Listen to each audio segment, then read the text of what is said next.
चलिए दिखा देते हैं।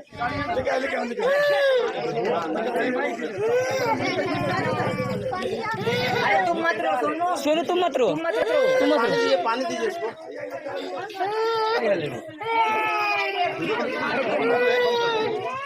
बिहार के नालंदा जिले के हरनौत प्रखंड स्थित नीमाकोल गांव के एक छोटा सा लड़का जो महज 11 साल का है, वो इन दिनों सोशल मीडिया में काफ़ी धमाल मचाए हुए है। दुख की बात यह है, सोनू का भाई करंट लग जाने से उनकी हालत कुछ इस प्रकार हो गई थी जो हमारे पीछे चल रहे स्क्रीन पर देख रहे हैं।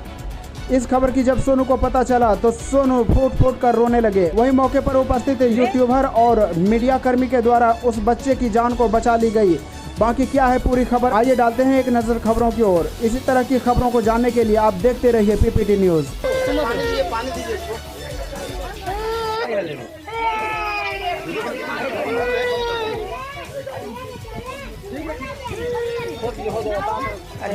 कपड़ा भूल जाएगा, कपड़ा